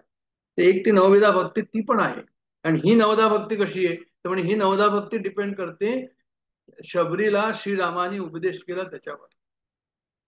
म्हणजे शबरीला श्रीरामाने उपदेश केला म्हणजे भगवंतानी प्रत्यक्ष उपदेश केला शबरीला, किती मोठं तुझं भाग्य असेल त्या ठिकाणी की त्याला त्यांनीच भगवंतानीच उपदेश केलेला आहे या ठिकाणी. नंतर याच्याशिवाय ज्ञानेश्वर महाराजांनी जे आहे भक्तीचं जे आहे ते क्लासिफिकेशन केलं म्हणूया आपण की गुरुभक्ती, हरिभक्ती आणि भक्तभक्ती असं ज्ञानेश्वरीमध्ये त्यांनी त्याचं विवेचन केलेलं आहे. साखरे संप्रदायाने त्याचं विवेचन केलेलं आहे भक्तीचं की नाम भक्ती, अद्वैत भक्ती आणि ही नवभक्ती, नवविधा भक्ती, अशा प्रकारे एकादश भक्तीचं त्यांनी वर्णन केलेलं आहे. आणि नारद भक्ती सूत्रामध्ये एकादश भक्तीचं वर्णन आहे आणि त्याच्यामध्ये प्रेम रूपिणी भक्ती हे एकच आहे. पण त्याचं काय आहे की भावना वेगवेगळी त्या ठिकाणी आहे. म्हणजे त्या ठिकाणी क्रियेला महत्व आहे, वात्सल्याचा भाव आहे, दास्याचा भाव आहे, सख्याचा भाव आहे, मधुरा भाव आहे, तन्मया भाव आहे, परमविरासक्ती आहे. तर हे सर्व काय भाव हे वेगवेगळे थोडेसे आहे. त्याप्रमाणे त्यांनी भक्तीचं डिव्हिजन करून दिलं. तर आता आपण ह्या ठिकाणी जो पाहणार आहोत तो नवदा भक्ती, जी शबरी आणि रामानी या ठिकाणी जे आहे त्यांचा जो संवाद आहे तो पण या ठिकाणी पाहणार. तर आपण आता जे आहे ते ह्याच्यातलं हे हे पाहूया. म्हणजे एक आणखीन विचार या ठिकाणी आहे तो पण चांगला आहे. तो अशा प्रकारचा आहे की नवदा भक्ती म्हटलेलं आहे या ठिकाणी, म्हणजे नवविधा भक्ती म्हटलेलं आहे. तर अध्यात्मामध्ये नऊचं काही अर्थ आहे का, काही महत्व आहे का? तर म्हणे हो, म्हणे नऊचं महत्व आहे. कोणत्याही अंकाने तुम्ही गुणाकार करा, भागाकार करा, त्याच्यामध्ये 9 असेल तर शेवटी 9च येईल. असं ती पूर्ण संख्या आहे, अशी ती ब्रह्मसंख्या आहे. तर त्याला ब्रह्मैक ब्रह्मेव भवती असं म्हणतात. म्हणजे जसं उदाहरण जर द्यायचं झालं तर असं समजा तुम्ही जर 9 × 9 केलं तर 36 होतात, आणि 36 म्हणजे 3 आणि 6 परत जोडले तर 9 होते. अशा प्रकारचं जे त्यांनी सांगितलं या ठिकाणी, की तो नवाचं या ठिकाणी जे उदाहरण दिलेलं आहे तर त्याला त्यांनी अध्यात्मामध्ये पूर्ण संख्या म्हणून त्याचं नाव दिलेलं आहे. आपल्या शरीरामध्ये सुद्धा नवद्वार आहे. 9वीदा भक्ती झाली, नवनाथ झाले, 9चं इम्पॉर्टन्स नवकोश म्हणून आहे, आणि नवनाड्या आहे. अशा प्रकारचा 9-9चा हिशोब या ठिकाणी अध्यात्मामध्ये त्यांनी दिलेला आहे. तर ती आता आपण हे पाहू, रामानी जो हिला उपदेश केला, शबरीला उपदेश केला, आपण त्याच्याकडे पाहू. आणि ही ओवी वाचणार आहो मी इथे. तर ती असं म्हणते शबरी रामाला, शबरी रामाला हात जोडून उभी राहते तिथे, आणि प्रभू बिलो की प्रीती अति बाढी, तिला अत्यंत प्रेम उत्पन्न झालं रामाकडे पाहून. आणि ती म्हणाली, केही विधी स्तुती करो तुम्हारी, की कशी मी स्तुती करू, कारण की अधम जाती में जडमती भारी, मी नीच जातीची बिल्लिणी आहे, त्यामुळे मी अत्यंत मूढ बुद्धी आहे, मी तुमचं काय, तुम्हाला जे आहे ते कशी स्तुती करू, असं ती म्हणत होती रामाला. पहा किती सुंदर या ठिकाणी जे आहे ते त्यांनी लिहिलेलं आहे, की अधम ते अधम अति नारी, अधम ते अधम अधम अति नारी, तिन मोहमय मतिमंद अघारी, कह रघुपती सुनी भामिनी बाता, मानो एक भगती कर नाता. रामाने त्याचं उत्तर दिलं. रामाने काय उत्तर दिलं, की हे भामिनी, त्या रामाने त्या भामिनी म्हणजे सुंदर स्त्री, भावुक स्त्री, अतिसंवेदनशील स्त्री, अशा प्रकारचं त्यांनी म्हटलं. रामाने जे आहे ते भामिनी शब्द तुलसीदासांनी या ठिकाणी प्रयोग केला आहे. कहर रघुपती सुनू भामिनी बाता. तर ते असं म्हणतात, रामराया त्याला असं म्हणतात शबरीला, की अधम ते अधम अधमती नारी. अरे तू म्हणते की मी अधम आहे म्हणून, आणि तिनं महिमे मतिमंद झाली, तुम्ही मतिमंदी आपल्याला म्हटलंय, पण म्हणे मला कोणतं रिलेशन माहितीये. जसे रघुनाथजी असं सांगतात, की हे भामिनी, माझी माझ्याकडे तू ऐक मी काय म्हणतोय ते, की मी फक्त एकच रिलेशनशिप मानतो, आणि ती कोणती रिलेशनशिप आहे, मानव एक भगती कर नाथा. एकच नातं मला माहिती आहे, एकच नातं मला माहिती आहे, आणि ते कोणतं नातं आहे, म्हणजे ते जे आहे ते भक्तीचा संबंध, देव आणि भक्त, भक्त आणि भक्त आणि भक्ती, आम्हाला एवढंच माहिती आहे. जाती पाती कुलधर्म बढाई, जाती पाती कुळधर्म काही पण असेल, आणि धनबल परिजन गुण चतुराई, म्हणजे असं जो की त्याचं गुण वगैरे तर त्या ठिकाणी असतील, आणि हे जरी असतील तरी भगतीहीन नर सोयी कैसा, जर तिथे त्या ठिकाणी जर भक्ती नसेल तर मग तो मनुष्य कसा राहील.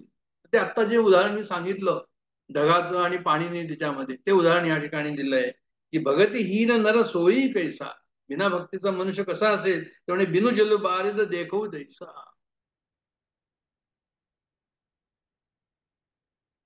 तर असं की त्यांनी मग पुढे असं म्हटलं रामानी शबरीला, की अरे तू जे आहे ती इतकी माझी सुंदर भक्त आहे, माझी इतकी जवळ आहे माझ्या भक्तीच्या नात्यामध्ये, तर आता मी तुला काय सांगतो, नवदा भगती कहू तोही पायी. मी तुला आता नवदा भक्ती सांगतो, नवविधा भक्ती सांगतो, नवदा भक्ती सांगतो. म्हणजे हा अनुपम तोफा तिला दिला रामानी या ठिकाणी, जो अमूल्य असा ठेवा. आणि त्यांनी काय केलं, सावधान सुनु धरू मन माही, असं म्हटलं. म्हणजे त्याने असं म्हटलं की तुम्ही सावधान हो, सावधान सोनू धरू मन माही, म्हणजे आपल्या मनामध्ये हे सर्व ठेव. म्हणजे काय, की हे इतकं महत्वाचं आहे असं त्यांना म्हणायचंय, की तू सावधान हो, हे जे मी सांगतोय ते, आणि तू आपल्या मनामध्ये ठेव. प्रथम भगती संतन कर संगा, दुसरी रती मम कथा प्रसंग. पहिली भक्ती जी आहे ती कोणती आहे, तर म्हणजे जे आहे ते सत्संग ही पहिली भक्ती आहे. आणि दुसरी रती मम कथा प्रसंग, आणि दुसरं काय तर म्हणे कीर्तन, भगवंताचं गुणगान वर्णन करणं, याला आपण कीर्तन म्हणतो.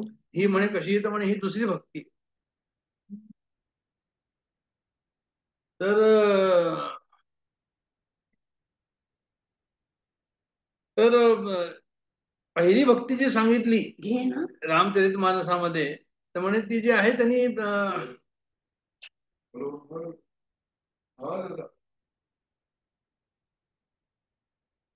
जसं प्रल्हाद आणि याची प्रल्हादाचं जे आहे ते असं सांगतात की नारदाशी संबंध आला सत्संगाचा. प्रथम भगती कहू तोही पायी सावधान ते झालं. प्रथम भगती संतन कर संगा. सत्संग जी आहे ती पहिली भक्ती आहे असं त्यांना या ठिकाणी म्हणायचं. आणि पहिली भक्ती जी सत्संग आहे ती कशा प्रकारची तर म्हणजे आहे सुसंगती सदा घडो सुजनवा के कानी पडो कलंक मतीचा जडो आपल्याला सर्वांना माहिती आहे. तर हे जे आहे हे संगती सत्संग हा अत्यंत महत्वाचा आहे. कारण सत्संगाशिवाय जे आहे ते कोणत्याही महात्म्याचा महात्मा झालाच नाहीये. जो कोणी महात्मा झालाय तो सत्संगानेच झालाय. प्रल्हादाचं उदाहरण दिलंय की त्याला नारदाचा बोध झाला होता. नारदाचं स्वतःला बोध उदाहरण दिलेलं आहे की नारद जे आहे पूर्वजन्मामध्ये आपल्या आईबरोबर आश्रमामध्ये होता आणि झाड करायचा आणि सर्वांना जे आहे ते खाऊ पिऊ घालायचं, पाणी द्यायचं, सर्व करायचं. संतांची खूप सेवा केली आणि ते जे आहे त्यांनी संतांची जी सेवा केली त्याच्यामुळे काय झालं तर म्हणजे नारदाला पुढे ऋषी झाले आणि पुढचा जन्म त्याला त्याप्रमाणे मिळाला. ध्रुव नारदाचंही हेच आहे. जेव्हा ध्रुव जे आहे जंगलामध्ये आला तेव्हा नारदाने त्याला सांगितलं, उपदेश दिला की बाबा काय करायचं काय. तसं प्रथम भगती संतन करत सांगा. तर हे पाहिलं त्यांनी की म्हणजे पहिली त्यांनी संतांची संगती सांगितली, आणखी काही नाही सांगितलं. हे सुद्धा महत्वाचं आहे. म्हणजे आणखी काही नाही सांगितलं ते आता पुढे येईल की पुढचे जे आहे पहिले कहाणी आले असं मला म्हणायचंय. पुढचे जे भक्ती आहे. दुसरी गती मग कथा प्रसंग. कीर्तन प्रसंगाबद्दल आपण बोललो की कीर्तन जे आहे ते ऐकायचं म्हणजे त्या परमात्म्याच्या लीला ज्या आहेत त्या ऐकायच्या.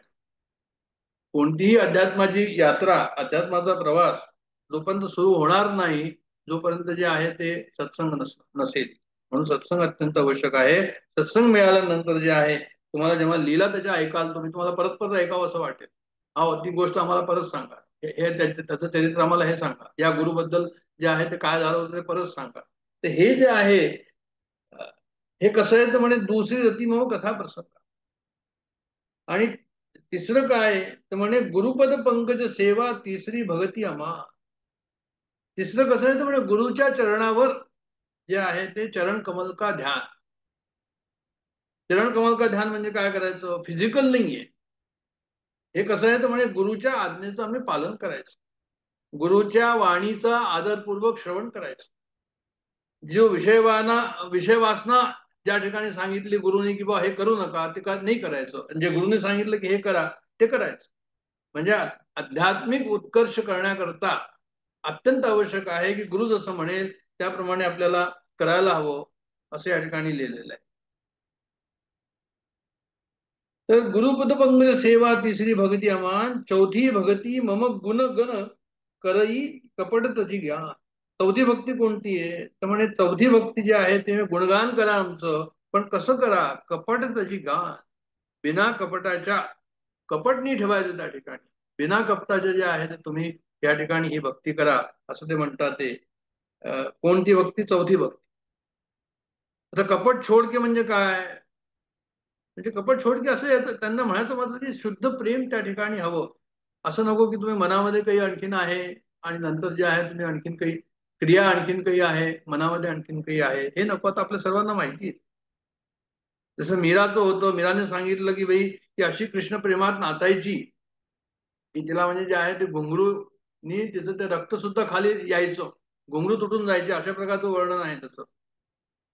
तर मेरे तो गिरधर गोपाल दुसरा न कोई, अशी त्या मीराची अवस्था असायची होती.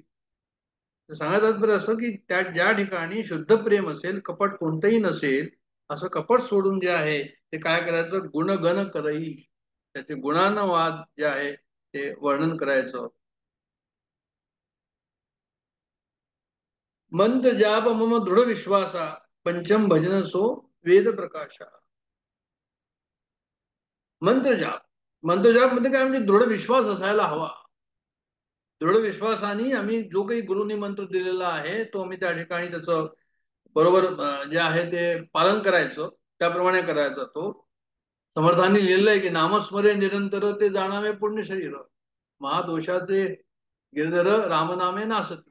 मोठे मोठे गिरवर जे आहे, गिरीवर मोठे मोठे पापाचे पहाड रामनामाने नाचतात असं त्यांनी म्हटलंय. तर म्हणून या ठिकाणी त्यांनी म्हटलंय की मंत्र जाप मग दृढ विश्वास.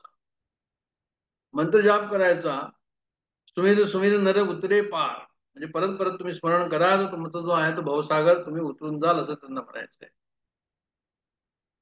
आणि प्रभूला विनंती करायची की अरे नामस्मरण मला करायचं आहे, मला शक्ती दे. त्यांना सांगायचं की नामे राधा नामे मीरा, क्योंकि मैं ऐसे नहीं हूं, पर याद करो नित तेरी, मी तुमची आठवण करतो, का तर म्हणे जे आहे ते मी त्याप्रमाणे नाहीये, पण माझ्यावर तुम्ही जे आहे ते कृपा करा. तर असा दृढ विश्वास त्या ठिकाणी पाहिजे. सातव नंतर आहे पंचम भजन सो वेद प्रकाशा, छट दम शील बिरती बहु कर्मा. म्हणजे सहावं कसं आहे तर म्हणे तुम्ही आपल्या इंद्रियांवर कंट्रोल ठेवा, दम म्हटलंय त्यांनी. आणि शील, शील आणि बिरती बहु कर्मा, म्हणजे कोणतेही जे तुम्ही कर्म कराल, काम कराल, त्या ठिकाणी तुम्हाला विरक्त असायला हवं, असं त्यांनी म्हटलेलं आहे. म्हणजे शीलता असली पाहिजे त्या ठिकाणी, जे आहे ते निरंतर तुमचं जे आहे ते इंद्रियावर कंट्रोल असला पाहिजे. आणि तुमचं जे कर्म आहे ते विरक्त विरक्त स्वरूप असलं पाहिजे, विरक्त असून विरक्त प्रमाणे केलं पाहिजे, अशा प्रकारे त्यांनी म्हटलं आहे. निग्रह आहे, शील आहे, स्वभाव चांगला आहे, अशा प्रकारचं जो आहे तुमचं आचरण असायला हवं, असं ते म्हणतात की छट दम शील बिरती बहु करमा, निरत निरंतर सज्जन धर्म. आता निरत निरंतर सज्जन धर्म म्हणजे ज्याप्रमाणे मोठे लोक पुढे गेलेले आहे, त्यांचं आम्ही जे आहे ते काय करावं, म्हणजे त्यांचं जे आहे त्यांना फॉलो करावं.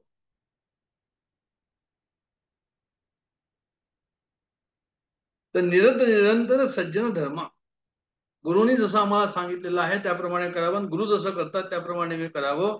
ज्ञानेश्वरांमध्ये सुद्धा असं लिहिलेलं आहे की जे आहे ते जे महाजन ज्या पंथाने गेलेलं आहे त्या पंथाने आम्ही जावं पुढे, असं त्यांनी म्हटलंय ते. आणि सातव सममोही मम, सातव सममोही मय जग देखा. आता सातवी भक्ती कोणती आहे ह्या ठिकाणी, तर ते सातवी भक्ती म्हणतात की म्हणे सातवी भक्ती जी आहे ती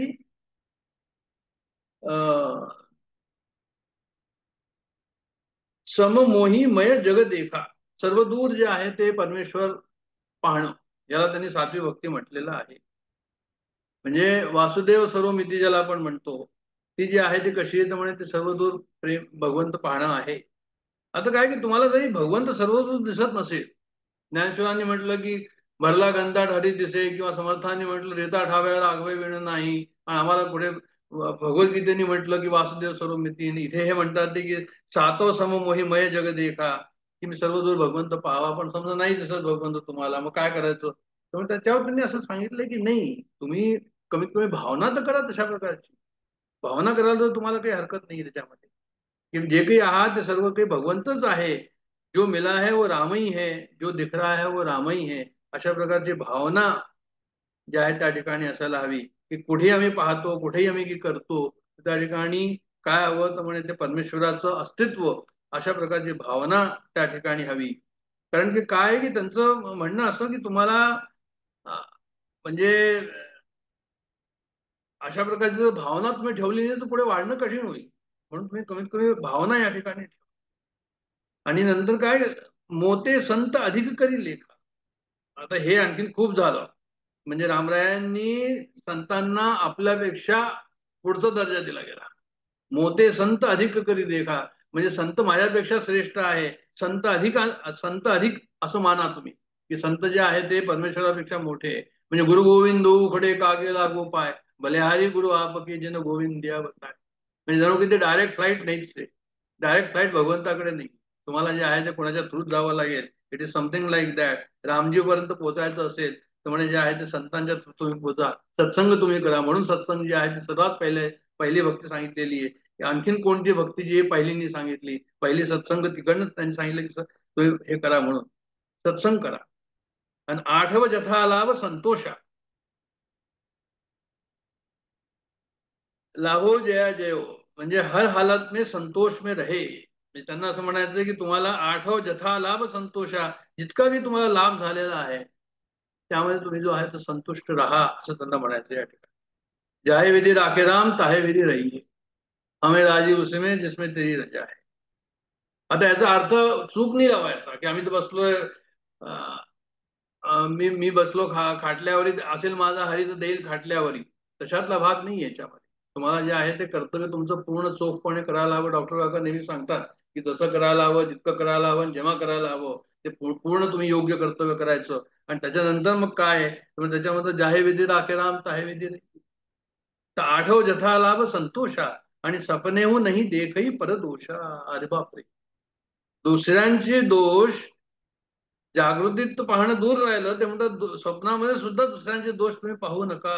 आता हे फार महत्वाचं आहे आपल्या सर्व साधकांकरता, की आम्हाला चटकन दुसऱ्यांचे दोष दिसतात, लागलीच तोंडावर येऊन जातो, सहजपणे येतो, आम्हाला कळतही नाही की हे दुसरे दोष आहे म्हणून आम्ही दोष बोलतोय म्हणून, असं एवढे नाही आमच्या लक्षात येत त्यावेळेस.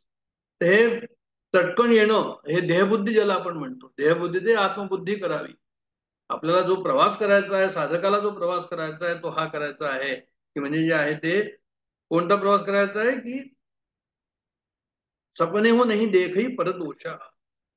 आम्ही जर जागृती अवस्थेमध्ये जर शुद्ध राहू तर स्वप्न सुद्धा आम्हाला त्याप्रमाणे पडेल. जागृती अवस्था जर आमचं बरबटलेलं असेल तर स्वप्न सुद्धा त्याप्रमाणे राहील. म्हणून काय करायचं तर म्हणजे जे आहे ते नेहमी भगवंताचं चिंतन करायचं, की संतांना जे आहे ते संतांना शरण जायचं, त्यांना नेहमी जे आहे ते प्रार्थना करायची. आणि इतर लोकांना काय करायचं म्हणजे इतर लोकांना जे आहे ते जसं असेल त्याप्रमाणे योग्य त्यांची जशी हे असेल परिस्थिती नातं त्याप्रमाणे त्यांच्याशी आपण व्यवहार करावा.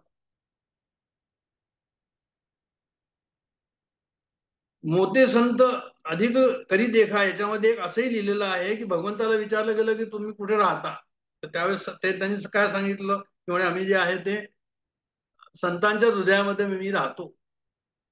अशा प्रकारे त्यांनी त्या ठिकाणी दिलेलं आहे की म्हणजे मी संतांकडेच राहतो, हृदयामध्ये राहतो. जर मला भेटायचं असेल तर कुठे भेटायचं. तर असं मोते संत अधिक करी देखा म्हणजे संतांचं महत्व भगवंतापेक्षा जास्त या ठिकाणी सांगितलेलं आहे. आणि शेवटलं आहे हे की नव सरल सब सन छल ही ना मम भरोस ही हरयन दीना. तर ते म्हणतात म्हणजे नवमी भक्ती जी आहे ती कशी आहे की म्हणजे छलहीन. छळ म्हणजे काय म्हणजे मनामध्ये काही करायचं आणि आपण बोलायचं काहीतरी गोड गोड आणि त्याला जे आहे ते पाठमागून छुरी भोकायची, किंवा आपण जे आहे ते कर्म अशा प्रकारे करायचं की जे त्याचे पोषक नसेल. आणि दुसरं त्यांनी लिहिलंय पुढे की मम भरोस ही हर्ष न दिना, म्हणजे जे आहे ते हृदयामध्ये हर्ष किंवा हर्षाला जागा नसली पाहिजे. याचा अर्थ काय झाला, याचा अर्थ हा झाला की म्हणजे तुम्ही जेव्हा काही वस्तू तुम्हाला मिळाली तर तुम्ही हर्षित होऊन गेला, तर ते म्हणतात की नाही तुम्ही तिथे सम राहा. कारण तो विषयच शेवटी हर्ष केव्हा करायचं जेव्हा भगवंत भगवंत मिळेल त्यावेळेस ते हर्षाचं आहे.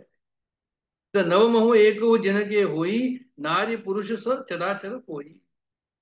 त्यांनी असं शेवटी रामरायाने असं म्हटलंय या ठिकाणी की एक जरी असेल कोणामध्ये तर म्हणजे काय होईल तर म्हणजे एक जरी असेल ते त्याचं कल्याण होऊन जाईल असं ते या ठिकाणी. पण शबरीचं काय होतं तर म्हणजे शबरीचं त्यांनी सांगितलं की सोयी अतिशय प्रिय भामिनी मोरे सकल प्रकार भगती दृढ तोरे. म्हणजे अरे शबरी तुझ्यामध्ये तर सर्वच प्रकार या ठिकाणी आहे. काय मोठं त्यांनी या ठिकाणी स्टेटमेंट दिलेलं आहे की हे भामिनी म्हणजे वही अत्यंत प्रिय आहे, म्हणजे तुझ्याकडे सर्व प्रकारची भक्ती या ठिकाणी मला ज्वलंत दिसते आहे. आणि असं जे आहे ते योग्यांना सुद्धा दुर्लभ आहे. योगी वृंद दुर्लभ गती, जे तुझ्याकडे आहे हे योग्यांकडे सुद्धा नाहीये असं त्यांना सांगितलंय. आणि तो कहू आजो सुलभ भई सोई, और इसलिए जो है वो क्या यही आज तेरे लिए सुलभ हो गई है. म्हणजे ही योगांकडे सुद्धा नाहीये पण तुझ्याकडे सर्व काही आहे म्हणून तुझी भक्ती कशी आहे तर म्हणजे ती सुलभ आहे. अशा प्रकारे त्यांनी तिचं वर्णन केलेलं आहे. आपण या ठिकाणी संत तुलसीदासजींना जे आहे ते वंदन करूया. आणि या ठिकाणी मी थांबतो विरमतो. जय जय रघुवीर समर्थ.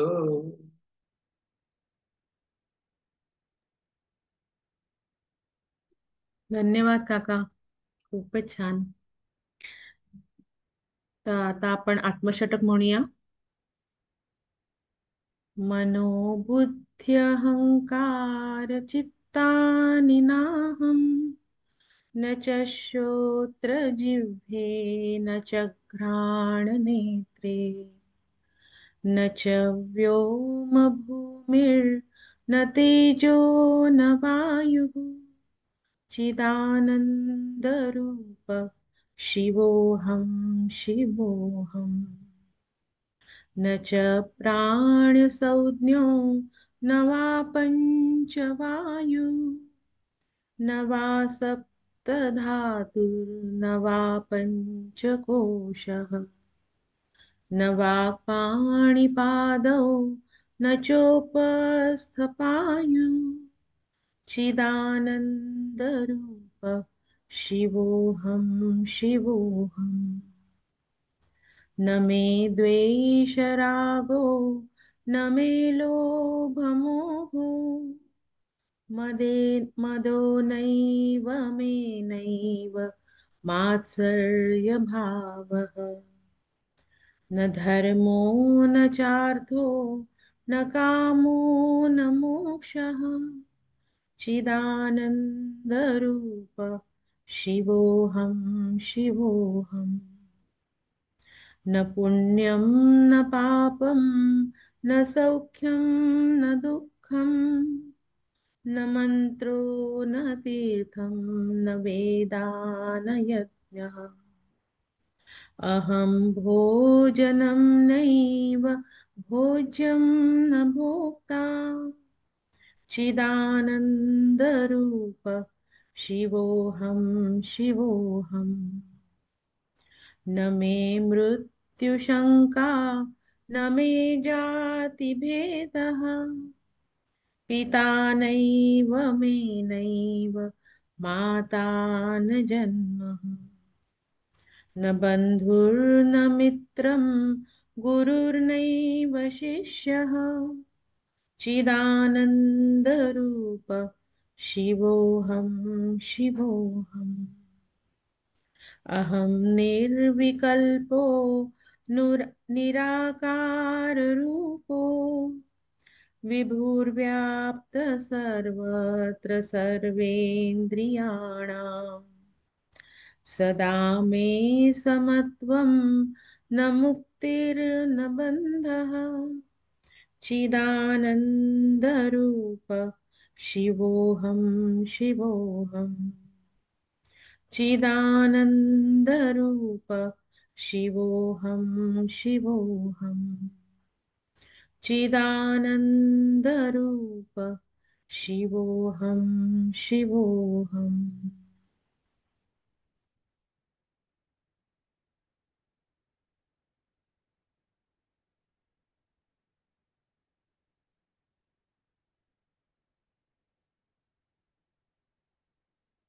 ॐ पूर्णमदः पूर्णमिदं पूर्णात् पूर्णमुदच्यते पूर्णस्य पूर्णमादाय पूर्णमेवावशिष्यते ॐ शान्ति शान्ति शान्तिः हरि ओम्।